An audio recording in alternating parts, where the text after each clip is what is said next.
لا حول ولا قوة إلا بالله العلي العظيم. أعوذ بالله السميع العليم من الشيطان الرجيم. بسم الله الرحمن الرحيم.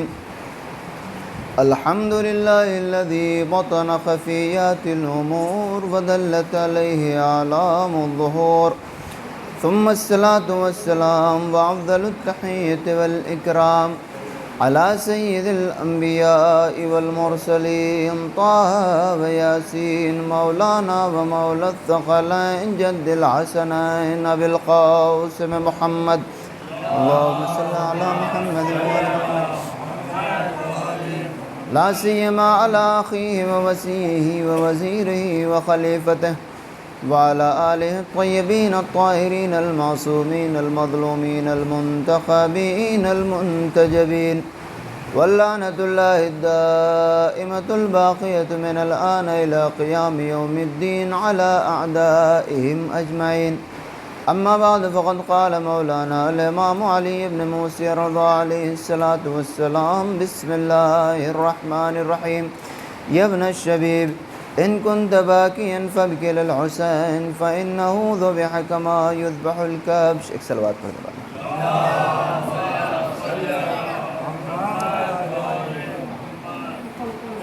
عزیزان گرامی قدر، ماتم داران امام مظلوم کربلا، کل کی مجلس میں عرض کیا کہ دنیا کے لیے انقلاب کوئی نئی چیز نہیں ہے. ان سارے انقلابات میں سے اگر آپ چن کر ایک واقعہ کربلا کو نکالتے ہیں تو اس کا کوئی مضبوط ریزن آپ کے پاس ہونا چاہیے. اس لیے کہ اگر کوئی وجہ نہیں ہے تو آپ تو اس سے متصل رہ سکتے ہیں لیکن کسی اور کو اس سے متصل نہیں کر سکتے. اگر آپ کو کسی اور کو بھی کربلا سے جوڑنا ہے تو آپ کے پاس کوئی مضبوط دلیل ہونی چاہیے، ورنہ واقعی کربلا سے بڑے بڑے انقلابات، وہ جو جنرل پرسیپشن ہوتا ہے کہ انقلاب کیسے بڑا چھوٹا ہوتا ہے، اس معیار پر اگر پرکھا جائے تو واقعی کربلا بہت چھوٹی جنگ ہے.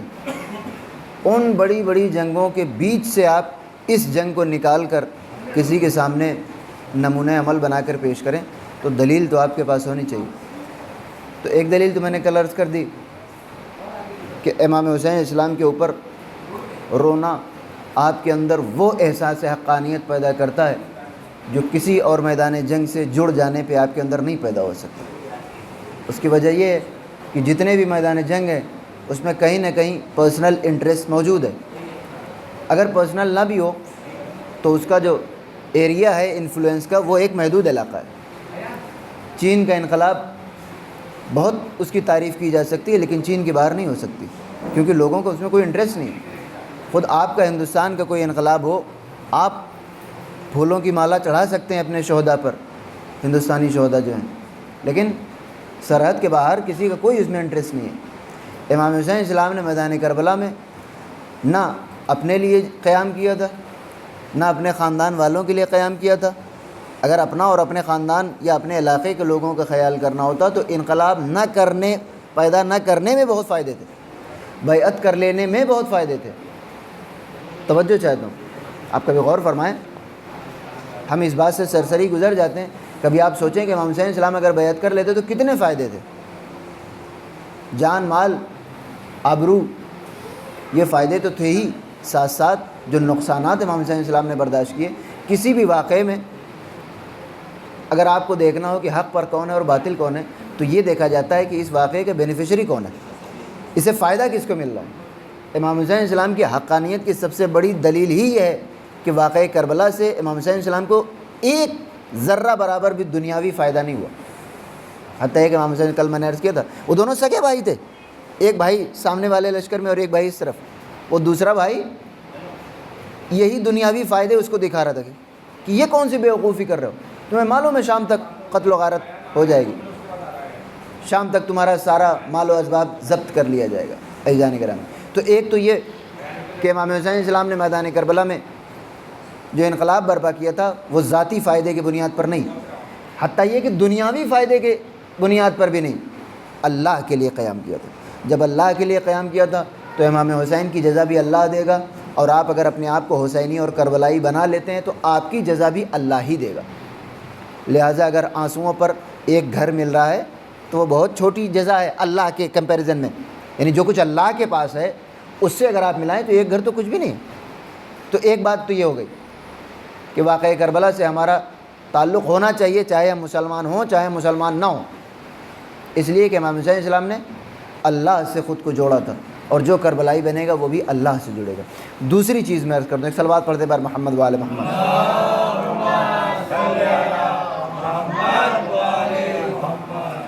واقعی کربلا کی جو خصوصیت دوسرے انقلابات اور ریولیوشنز ہیں ان کے اوپر اس بنیاد پر بھی ہے کہ سماج میں پھیلی ہوئی کسی پہلے سے موجود بے چینی کو یوٹیلائز کر کے لوگوں کو موبلائز کر دینا بہت آسان ہوتا ہے۔ توجہ چاہتا ہوں، یہ جو دنیا کے انقلابات رونما ہوتے ہیں وہ اس بنیاد پر ہوتے ہیں کہ لوگ پہلے سے ہی اپنے پرانے سسٹم سے ناراض ہوتے ہیں۔ انقلاب فرانس اتنا بڑا انقلاب صرف ایک جملے پر، ملکہ نے کہہ دیا کہ اگر لوگوں کے پاس بریڈ نہیں ہے تو روٹی کیوں نہیں کھا لیتے، ایک جملے نے۔ حتیٰ کہ نیپولین نے کیا کہا، میں نے تاج فرانس کو زمین پہ پڑا ہوا پایا تو اسے اپنی تلوار سے اٹھا لیا۔ کیوں؟ کیونکہ پہلے سے پڑا ہوا تھا، پہلے سے لوگ بادشاہوں سے ناراض تھے۔ توجہ چاہتا ہوں، جتنے بھی انقلاب ہیں آپ اٹھا کر تاریخ دیکھ لیجیے، پہلے سے بے چینی موجود ہوتی ہے، ایک کیرزمیٹک شخصیت آگے بڑھتی ہے، وہ اس پبلک کو اپنے فیور میں کرتی ہے۔ چونکہ ان کے دلوں میں پہلے سے ایک غصہ ہوتا ہے تو اس غصے کو اپنے فائدے میں موڑ لینا بہت آسان ہوا کرتا ہے۔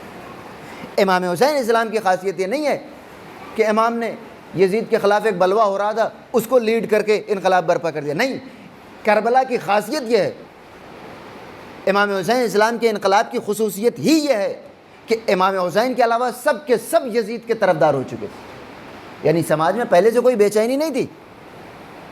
توجہ چاہتا ہوں، برائیاں تھیں، گناہ تھے، اسلام کا مذاق اڑایا جا رہا تھا، لیکن کسی کو کوئی فرق نہیں پڑ رہا تھا۔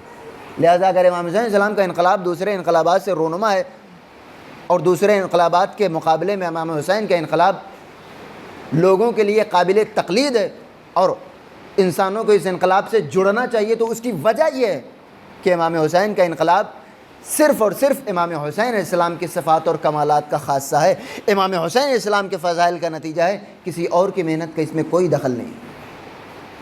اب سوچئے، کبھی آپ غور فرمائیں کہ انقلاب سخت ہو جاتا ہے یہ ہمارے لیے سمجھنا آسان ہے۔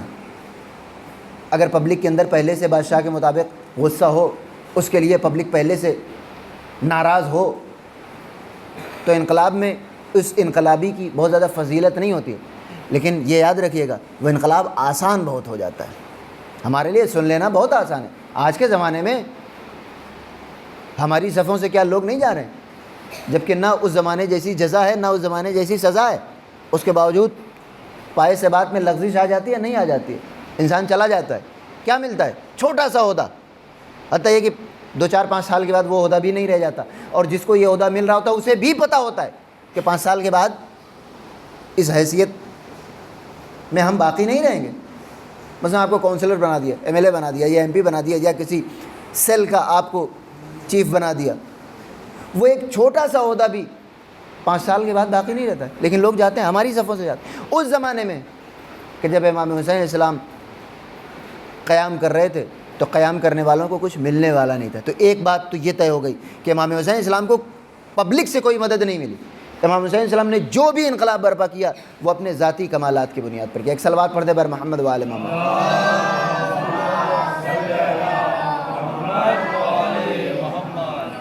اعزان گرامی، اور تیسری چیز، ایک امام حسین اللہ کے لیے اٹھے، کوئی اور انقلاب اللہ کے لیے نہیں اٹھا۔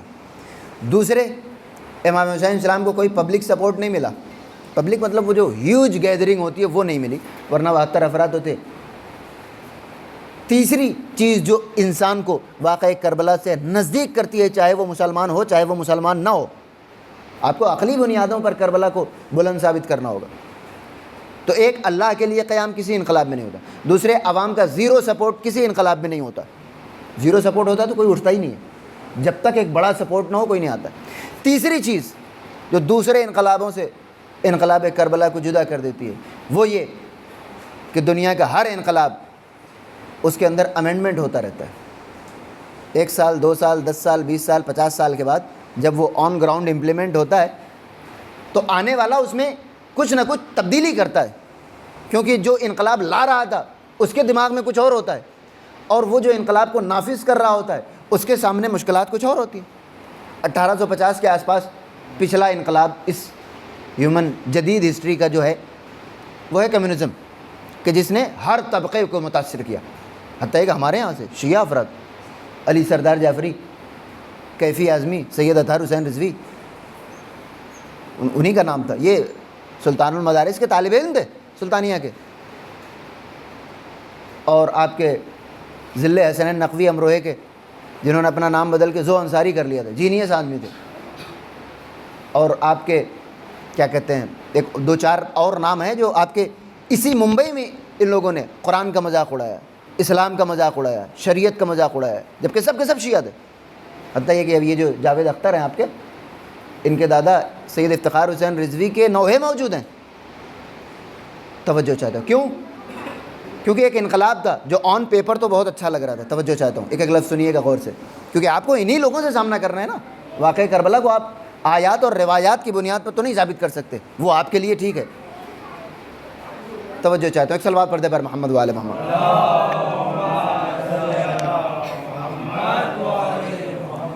تو یہ وہ انقلاب تھا پچھلی صدی کا کہ جس نے سب کو متاثر کیا، ہر انسان گیا اس کی طرف، ہمارے بھی بعض افراد گئے۔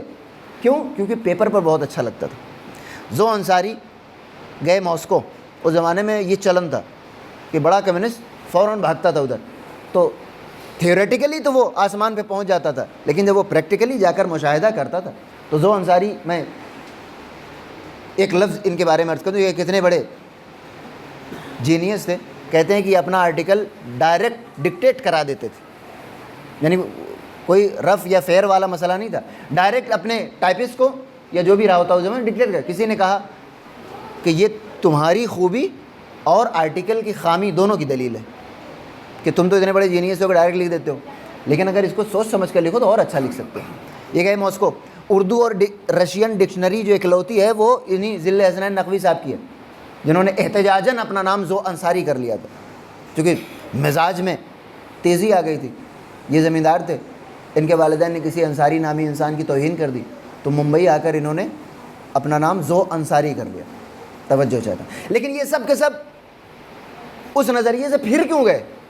کیونکہ کارل مارکس نے 1850 کے آس پاس جو چیز لکھی تھی وہ کچھ اور تھی، دی کمیونسٹ مینیفیسٹو، ان کا ایک ساتھی جرمن نام تھا، مجھے اس وقت ذہن میں نہیں ہے، ان دونوں نے مل کر لکھی، بعد میں داس کیپٹل بھی اس میں ایڈ کر دی، تو پیپر پہ بہت اچھی لگ رہی تھی۔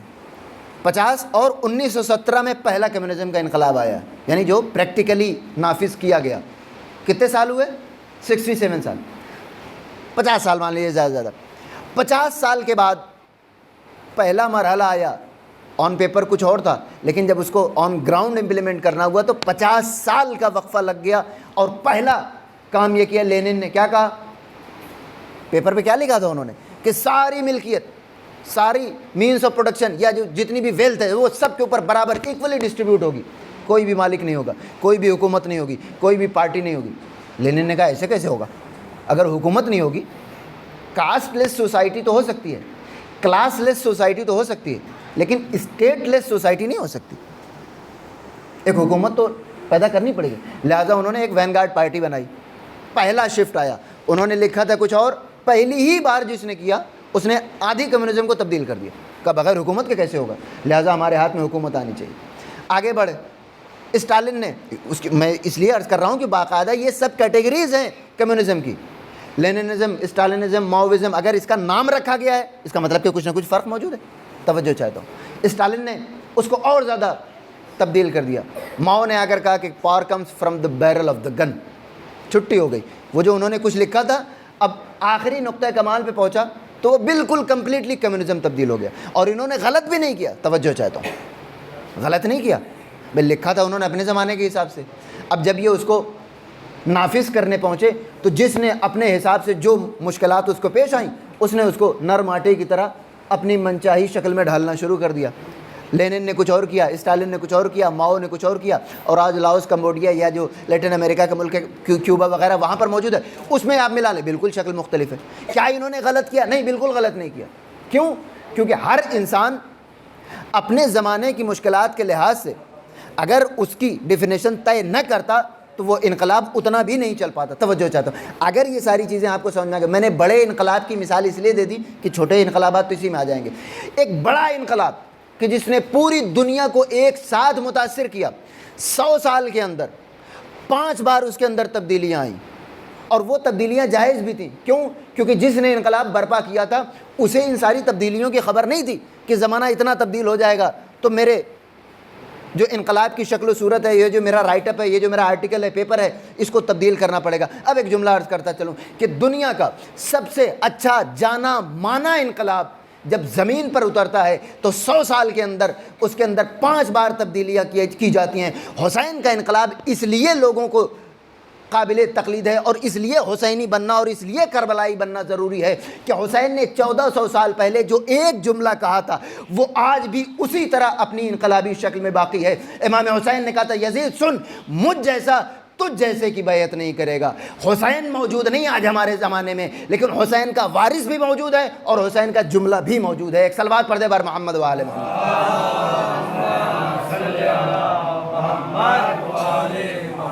کوئی انقلاب یہ نہیں کر سکتا کہ جیسے ہی، شاید تیسری یا چوتھی مجلس میں نے عرض کیا تھا کہ جیسے ہی وہ انقلابی اس دنیا سے رخصت ہوتا ہے، بعد میں آنے والے اتنا تبدیل کرتے ہیں کہ شکل نہیں پہچانی جاتی۔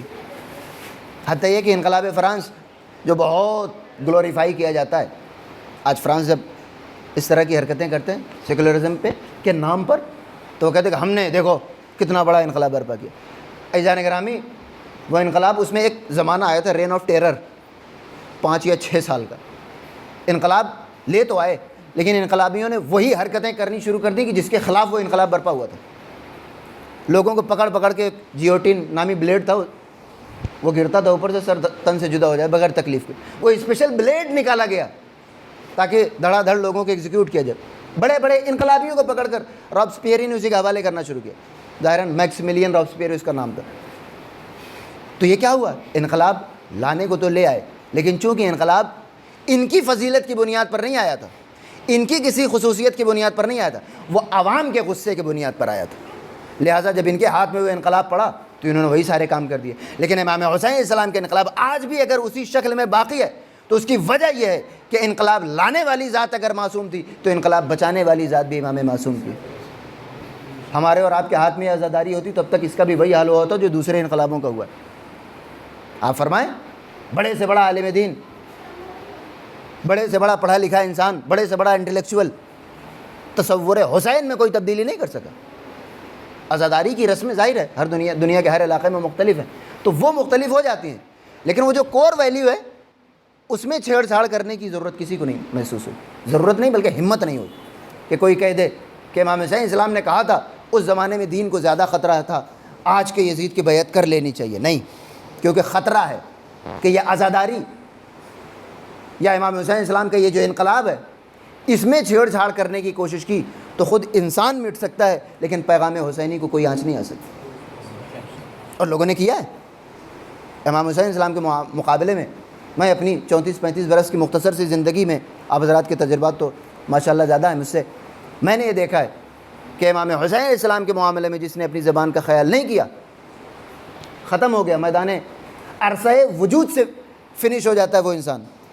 لیکن امام حسین اسلام کا وہ جو اصل موضوع تھا، البتہ عزاداری کی تعبیرات ہندوستان میں الگ ہیں، ایران میں الگ ہیں، کہیں اور الگ ہیں، وہ سب کا سب عزاداری کا حصہ ہے، کیونکہ آپ کو غم حسین منانا ہے اس انداز میں جو آپ کے ہاں غم کا طریقہ سمجھا جاتا ہے۔ ہم اصفہان میں تھے، وہاں ایک دوست تھا، میں اس بات پر عرض کر رہا ہوں کہ عزاداری کے طریقوں پر کبھی اشکال نہیں کرنا چاہیے، صرف یہ دیکھیے کہ آپ کے ہاں وہ رائج ہے یا نہیں ہے۔ میں یہ واقعہ عرض کر، صلوات پڑھ دے بر محمد و آل محمد۔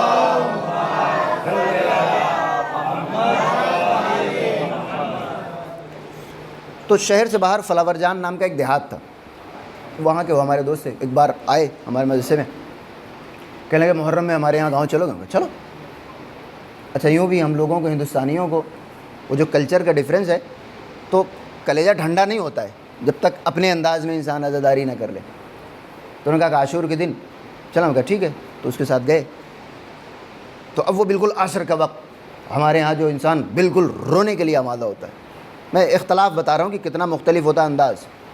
اور وہ ایک اسٹیڈیم ٹائپ کی جگہ تھی, اس میں پورا گاؤں کنارے کنارے پہ بیٹھ گیا بیچ میں. اب کچھ ہونے والا. میں کہا ٹھیک ہے بیٹھے ہیں. تھوڑی دیر کے بعد پردہ ہٹا, ایک انسان گھوڑا دوڑاتے ہوئے آیا, پھر اس کے بعد ایک اور گھوڑا دوڑاتے ہوئے آیا.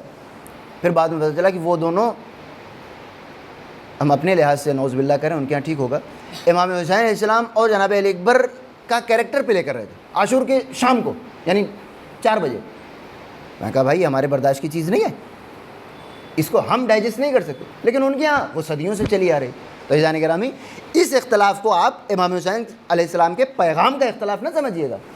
یہ تو آپ کا انداز ہے جو آپ امام حسین علیہ السلام کو اپنا ٹریبیوٹ پے کر رہے ہیں, جو آپ امام حسین علیہ السلام کی شان میں کچھ پیش کر رہے ہیں. اس میں اختلاف ہو سکتا ہے, لیکن حسین نے جو آپ کو دیا اس میں کبھی اختلاف نہیں ہو سکتا ہے. ایک صلوات پڑھ دے بار محمد وآلہ محمد.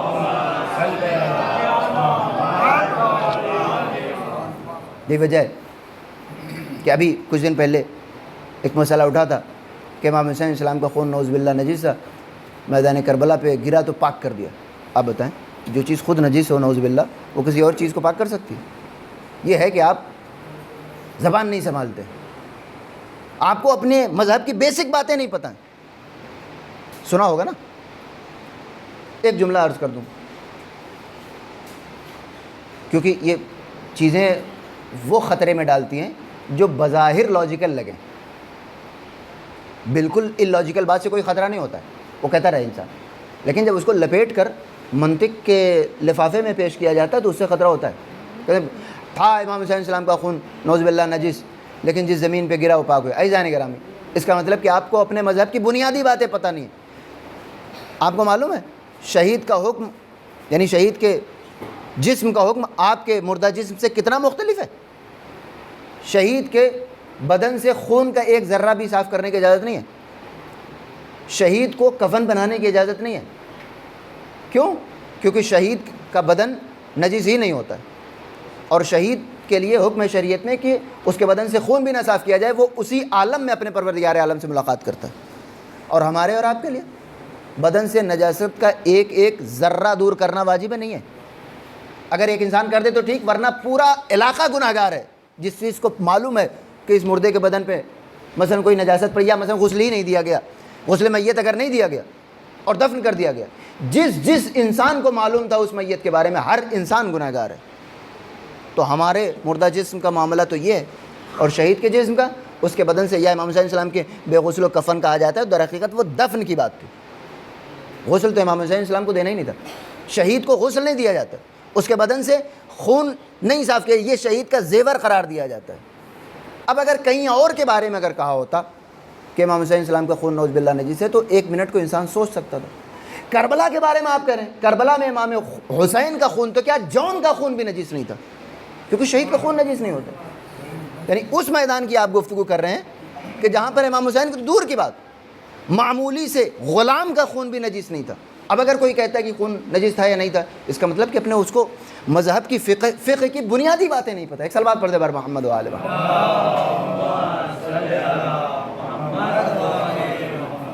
عزیزان گرامی, میں نے عرض کیا کہ یہ عزاداری کا ہاتھ کسی ذمہ دار ہاتھ میں ہے. ہمارے ہاتھ میں اور آپ کے ہاتھ میں ہوتا تو وہی حال ہوتا جو ہم اپنے دوسرے پروگراموں کا کرتے ہیں. جس سال چندہ زیادہ آ گیا بڑا کر دیا, جس سال چندہ کم آیا چھوٹا کر دیا, دھیرے دھیرے ختم ہو گیا. یعنی ائمہ طاہرین کے علاوہ جو ہمارے پروگرام ہوتے ہیں, جس دن پیسہ ہے, والد صاحب کی برسی اگر ہے تو دھوم دھام سے کر دے, اگر پیسہ نہیں ہے تو نہیں کرتے. نہیں, یہ عزاداری کل بھی ایسی ہی تھی جب ہم نہیں تھے, اور انشاءاللہ آئندہ بھی ایسے ہی رہے گی جیسے ہو رہی ہے, چاہے ہم نہ موجود ہوں. اس کی وجہ کیا ہے کہ ہماری وجہ سے باقی نہیں ہے. اس کی دلیل میں عرض کر دوں, یہ کوئی خطابت کا جملہ نہیں ہے کہ عزاداری ہماری وجہ سے باقی نہیں. امام حسین السلام نے اس کا اہتمام کیا ہے.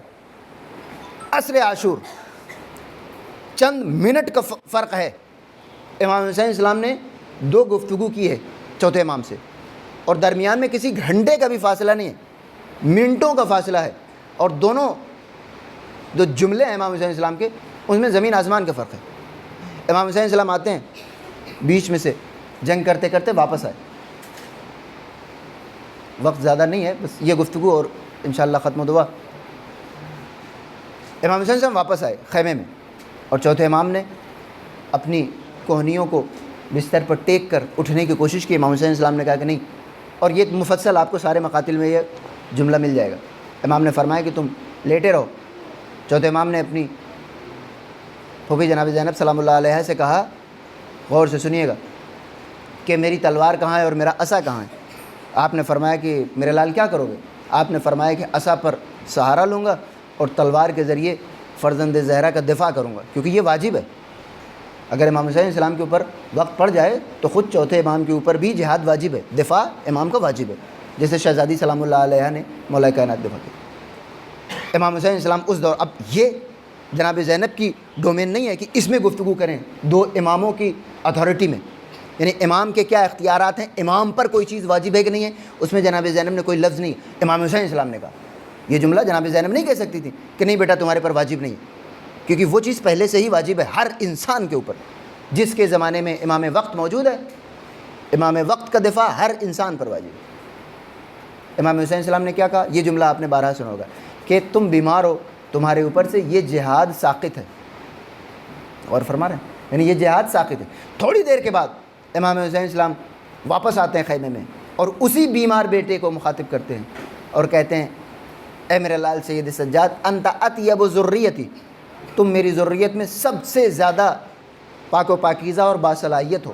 یہ اہل حرم میں تمہارے حوالے کر رہا ہوں، کچھ دیر یہ تم پہ رو لیا کریں گے اور تم ان پہ رو لیا کرنا، اور انہیں بحفاظت پہنچانا تمہاری ذمہ داری ہے. میں کہوں گا مولا ابھی تھوڑی دیر پہلے آپ نے کہا تھا کہ تمہارے اوپر سے جہاد ساقط ہے، اب یہ ساری ذمہ داریاں جناب زینب کے حوالے کرنی چاہیے تھی.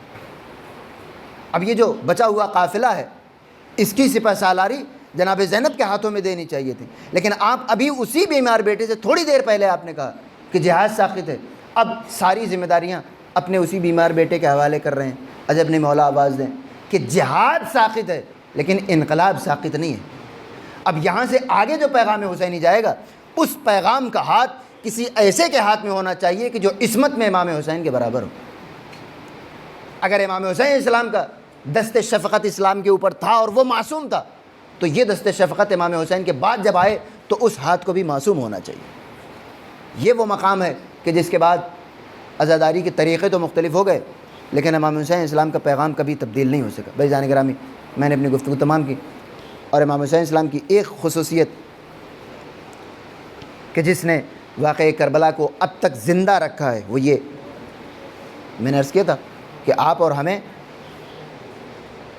میدان کربلا میں امام حسین السلام کو نہیں دیکھنا ہے، کیونکہ اگر آپ امام حسین السلام کو دیکھیں گے تو ظاہر ہے معصوم اور غیر معصوم کو جو فرق ہے وہ کوئی سوال ہی نہیں، غیر معصوم معصوم کے برابر آ جائے. آپ موٹیویٹ ہو سکتے ہیں لیکن جب معصوم کو مد نظر رکھیں گے تو پریکٹیکلی وہ ٹف ہو جائے گا. لہٰذا غیر معصومین کو نظر میں رکھیں. آپ کے اوپر حجت وہ غیر معصومین بنیں گے. قیامت میں آپ کہہ سکتے ہیں کہ کہاں مولا کہاں ہم، لیکن جب کنارے سے حبیب ابن مظاہر کی مثال اللہ پیش کرے گا، ان کے جیسے تو تھے تم، ان کے جیسے تو بن سکتے تھے. یا مثلا جناب جون، امام حسین السلام نے اپنے زانوں پہ سر رکھا. کیا کہا تھا جناب جون نے؟ مولا میرا نسب معلوم نہیں، غلاموں کا کوئی نسب نہیں ہوتا، کوئی لینیج نہیں ہوتا، میرا نسب نامعلوم ہے، میں چاہتا ہوں کہ آپ سے مل کر میرا نسب پاک ہو جائے. میرے پسینے سے بو آتی ہے، میں چاہتا ہوں کہ آپ کے خون سے مل کر میرے پسینے میں خوشبو، آپ کی خوشبو میرے بدن میں آ جائے. اور تیسرا، میرا چہرہ سیاہ ہے، میں چاہتا ہوں کہ آپ کے نور سے میرا چہرہ نورانی ہو جائے. اس منزل پر تو پہنچا سکتے ہیں اپنے آپ کو آپ، اور پہنچانا ہی پڑے گا، اس کے بغیر کوئی چارہ نہیں. کیونکہ انقلاب یا خود کسی امام معصوم کا پیغام اس بنیاد پر اس کا فیصلہ نہیں ہوگا کہ وہ آپ تک پہنچا کہ نہیں پہنچا، وہ پہنچ چکا ہے. لہٰذا وہ راستہ تو بند ہے کہ آپ یہ کہیں کہ مجھ تک مکمل طور پہ نہیں پہنچا. نہیں، اب وہ جو سوال ہوگا وہ صرف آپ کی، اللہ کی طرف کی ذمہ داری پوری ہو چکی. اب آپ سے سوال ہوگا کہ آپ نے اپنے آپ کو کربلا تک پہنچایا یا نہیں پہنچایا، یا اگر پہنچایا تو کتنا پہنچایا. بصیرت کا عالم یہ تھا امام حسین اسلام کے اصحاب کی. آج کا دن 7 محرم شہزادہ قاسم علیہ السلام سے منسوب ہے۔ ایک جملہ آپ ملاحظہ فرمائیں، 14 برس کا سن ہے، اور یہ مشہور جملہ آپ نے ہر 7 محرم کو یہ جملہ سنا ہوگا جناب قاسم کا، کہ امام حسین السلام نے فرمایا میرے لال تمہاری نظر میں موت کیسی ہے؟ تو جناب قاسم سلام اللہ علیہ نے فرمایا کہ احلی من العسل، شہد سے زیادہ شیرین ہے۔ کسی چیز کا ذائقہ کون بتا سکتا ہے، یا آپ کسی چیز کا ذائقہ کب بتا سکتے ہیں؟ جب آپ نے اس کو چکھا ہو۔ جب تک آپ کے ٹیسٹ میں کوئی چیز نہیں ہے آپ اس کے ذائقے کے متعلق بات نہیں کر سکتے۔ امام حسین السلام نے اتنا فلسفیانہ سوال کیا، ادھر سے جناب قاسم نے جواب بھی ایسا ہی دیا کہ اگرچہ معصوم اور غیر معصوم میں فرق ہے، لیکن کربلا کے غیر معصوم تمہارے غیر معصوموں جیسے نہیں ہیں۔ جناب قاسم نے نہیں کہا کہ اے چچا جان آپ یہ کون سا سوال کر رہے ہیں، نہیں، آپ نے اس کا مکمل جواب دیا، میرے نزدیک موت شہد سے زیادہ شیرین ہے۔ اجرکم اللہ۔ بس چند فقرے مصائب کو سن لیں۔ میدان کربلا میں امام حسین علیہ السلام جناب قاسم کو اجازت دے ہی نہیں رہے تھے کہ میرے بھائی حسن کی اکلوتی یادگار ہے، جب میں اپنے بھیا حسن کو یاد کرتا تھا تو قاسم کو دیکھ لیا کرتا تھا۔ اور دوسرے عزاداران مظلوم کربلا، یتیم کا دل ذرا نازک ہوتا ہے، اور اسی طریقے سے بیوہ کا دل بھی بہت نازک ہوتا ہے، لہٰذا امام حسین علیہ السلام نے اب تک جناب ام فروہ اور جناب قاسم کی کوئی بھی بات نہیں ٹالی تھی، کیونکہ کہیں ایسا یہ خیال نہ ہو جائے کہ کاش میرے بابا زندہ ہوتے۔ بچوں کے دل میں یہ باتیں بہت جلدی آ جاتی ہیں کہ کاش میرے بابا ہوتے، کاش میرے بابا موجود ہوتے، لہٰذا امام حسین علیہ السلام نے کوئی ایک معمولی سی خواہش بھی جناب قاسم کی رد نہیں کی۔ لیکن اللہ اکبر، ایک ایسا امتحان ہے کہ اچانک وہی بھتیجا سامنے کھڑا ہو جاتا ہے، اے چچا جان اب مجھ سے یہ آلتش کی آوازیں برداشت نہیں ہوتی ہیں، اب مجھے بھی جنگ کی اجازت دیجیے۔ امام حسین علیہ السلام بار بار کہتے ہیں اے میرے قاسم تم تو میرے بھیا حسن کی نشانی ہو، میں تمہیں کیسے اجازت دے دوں؟ جناب قاسم خیمے کی چوب سے ٹیک لگا کر اپنے سر کو اپنے گھٹنوں میں جھکائے ہوئے رو رہے تھے۔ اچانک جناب ام فروہ کی نظر پڑ گئی، میرے لال قاسم کس بنیاد پر رو رہے ہو، کس بات پر رو رہے ہو؟ جناب قاسم نے اپنا روتا ہوا چہرہ اٹھایا، کہا اماں میں بار بار چچا جان کے پاس جاتا ہوں لیکن مجھے اجازت دینے سے منع کر دیتے ہیں، یہ کہہ کر کہ تم میرے بھائی کی نشانی ہو۔ اجرکم اللہ۔ جناب ام فروہ آتی ہیں، ان سے بھی امام حسین یہی کہتے ہیں، اے فروہ میں میرے سامنے میرا بھائی تو نہیں ہے، اے بھابھی جان جب میں اپنے بھائی کی زیارت کی طلب محسوس کرتا تھا تو میں اس نونہال کی زیارت کر لیا کرتا تھا، ارے قاسم کو کیسے اجازت دوں؟ تھوڑی دیر کے بعد جناب قاسم کو اچانک یاد آیا کہ بابا نے رخصت آخر کے وقت ایک تعویذ نکال کر میرے بازوؤں پہ باندھا تھا، قاسم جب کوئی مشکل ترین وقت پڑے تو اس تعویذ سے مدد لینا، اس سے زیادہ مشکل وقت کیا ہو سکتا ہے کہ اب میرا چچا مجھے جنگ کی اجازت نہیں دیتا۔ اس تعویذ کو کھولا، لکھا تھا اے میرے لال قاسم تم پر تمہارے بابا کا سلام ہو، جب میدان کربلا میں حسین نرغہ یادہ میں یہ کو تنہا گھر جائیں تو حسین کی نصرت کے لیے میں اپنی جان تو قربان کرنے کے لیے موجود نہ رہوں گا، اے قاسم تم اپنی جان اپنے بابا کی طرف سے حسین پہ قربان کر دینا۔ تعویذ کو آنکھوں سے لگایا، دوڑتے ہوئے اپنے چچا جان کی خدمت میں آئے، کہے چچا جان میرے بابا نے میرے بازوؤں پر ایک تعویذ باندھا تھا، اسے آپ بھی پڑھ لیجئے۔ حسین نے تعویذ دیکھا، قاسم تعویذ لائے ہو یا اپنی موت کا پروانہ لے کر آئے ہو؟ جزاکم ربکم خیر الجزا۔ اب اس تعویذ کے بعد، اس خط کے بعد امام حسین انکار تو نہیں کر سکتے تھے، منع تو نہیں کر سکتے تھے، لیکن چچا اور بھتیجے کے درمیان کتنی محبت تھی، امام حسین علیہ السلام کو اپنے بھیا کی نشانی سے کتنی محبت تھی، اس کا اندازہ اس واقعے سے لگائیں، اس چھوٹے سے جملے سے لگائیں۔ تمام تاریخوں نے لکھا کہ اب تک کسی شہید کی رخصت کے وقت یہ عالم نہ ہوا تھا، لیکن اب جب اپنے مظلوم بھتیجے کو رخصت کر رہے ہیں تو رخصت کرنے سے پہلے حسین نے آخری بار اپنے بھتیجے کو اپنے کلیجے سے لگایا، اور دونوں چچا بھتیجے اتنا روئے کہ قاسم کو بھی غش آ گیا، حسین کو بھی غش آ گیا، دونوں چچا بھتیجے روتے روتے بے ہوش ہو گئے۔ جب غش سے افاقہ ہوا، اجرکم اللہ، امام حسین نے جناب قاسم کو گھوڑے پر سوار کیا، جناب عباس نے تلوار حمال کی، جناب علی اکبر نے پرچم حوالے کیا، اور جناب قاسم سرزمین کربلا پہ جنگ کرنے کے لیے چلے، جنگ کرتے جا رہے ہیں۔ تفصیلی شہادت آپ شاید رات کی مجلس میں ملاحظہ فرمائیں، صرف ایک جملہ کتنی غربت ہے جناب قاسم کی نونہال بدن کے اوپر۔ میدان کربلا میں صرف 2 شہید ہیں کہ جن کو 2 بار شہید کیا گیا۔ ایک جناب قاسم جو اپنی زندگی میں پامال ہو گئے، دوسری بار وہ جنازہ تمام شہداء کے ساتھ پھر پامال کیا گیا۔ یہ اکلوتی مصیبت ہے جو جناب قاسم کے اوپر ٹوٹ پڑی، اجرکم اللہ۔ جناب قاسم جنگ کرتے جاتے ہیں، ازرق شامی کے 4 بچوں اور خود اسے بھی واصل جہنم کیا۔ اس کے بعد ایک مرحلہ وہ آیا کہ تمام فوج عشقیہ نے وہ شہید کرنے کا انداز جو ہر شہید کے لیے وہ اپناتے تھے کہ جب ایک ایک کر کے جنگ نہ ہو سکے تو سب ایک ساتھ حملہ کر دیں۔ جناب قاسم نے اپنے جوتے کے ٹوٹے ہوئے تسموں کو باندھنے کی کوشش کی، ابھی باندھا نہیں تھا، باندھ رہے تھے کہ ایک طرف سے سارا لشکر ٹوٹ پڑا۔ اجرکم اللہ۔ ادھر عباس یہ جنگ دیکھ رہے ہیں، علی اکبر یہ جنگ دیکھ رہے ہیں، امام حسین یہ جنگ دیکھ رہے ہیں، 3 بہادر یہ جنگ دیکھ رہے ہیں اور بار بار قاسم کا حوصلہ بڑھا رہے ہیں۔ لیکن جب جناب قاسم کے اوپر ساری فوج نے ایک ساتھ حملہ کیا تو اسی اثنا میں جناب قاسم جب سرزمین کربلا کی جلتی ہوئی ریت پر تشریف لائے تو ایک ظالم آگے بڑھا اور جناب قاسم کے سر و تن میں جدائی کرنا چاہتا ہے۔ ادھر جناب عباس، علی اکبر اور امام حسین اس منظر کو دیکھ رہے تھے۔ جناب عباس نے آواز دی، او خبردار، او ملعون ٹھہر جا، عباس کی موجودگی میں قاسم کے سر و تن میں جدائی نہیں کر سکتا۔ ادھر سے اس نے اپنے ساتھیوں کو بلایا۔ اب ایک جو بھگدڑ مچی، امام حسین، عباس، علی اکبر کو آتے ہوئے جو دیکھا تو ساری لشکر میں بھگدڑ مچ گئی، ساری فوج ادھر کی ادھر ہو گئی۔ اجرکم اللہ۔ سرزمین کربلا کی یہ پہلی مصیبت تھی کہ ہزاروں کے لشکر کے درمیان جناب قاسم کا 14 برس کا سن گھوڑوں کے اسپوں کے تلے پامال ہو گیا۔ امام حسین اپنے بھتیجے کی مدد کو تو گئے لیکن آواز دینے کے باوجود جناب قاسم تک نہ پہنچ سکے۔ لیکن جب جناب قاسم کے جنازے پہ پہنچے ہیں، اب جو منظر دیکھا، خدا کسی چچا کو وہ منظر نہ دکھائے، خدا کسی مظلوم امام کو یہ منظر نہ دکھائے۔ امام حسین اپنے بھتیجے کی مدد کے لیے گئے لیکن اب جو پہنچے ہیں تو بھتیجا موجود نہیں ہے، قاسم کی لاش کے ٹکڑے موجود ہیں۔ امام حسین نے ایک جملہ کہا جو ساری تاریخ کربلا کا حصہ بن گیا، اے میرے لال قاسم، حسین کو معاف کر دینا، تم نے اپنے چچا کو مدد کے لیے پکارا، حسین تمہاری مدد کے لیے نہ آ سکا۔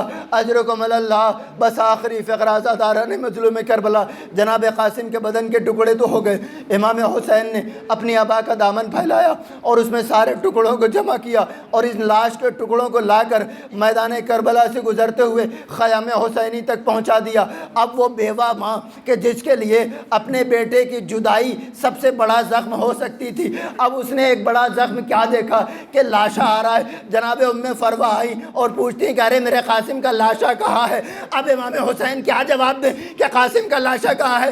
امام حسین نے اشارہ کر دیا، اے بھابھی جان معاف کر دینا، سارے لاشیں لانے والا حسین جب اپنے یتیم بھتیجے کا لاشا لایا تو اب وہ لاشا نہیں ہے، لاشوں کے ٹکڑے ہیں، ام فروہ کی تمناؤں کے حصے ہیں کہ جسے حسین اپنی ابا کے دامن میں سمیٹ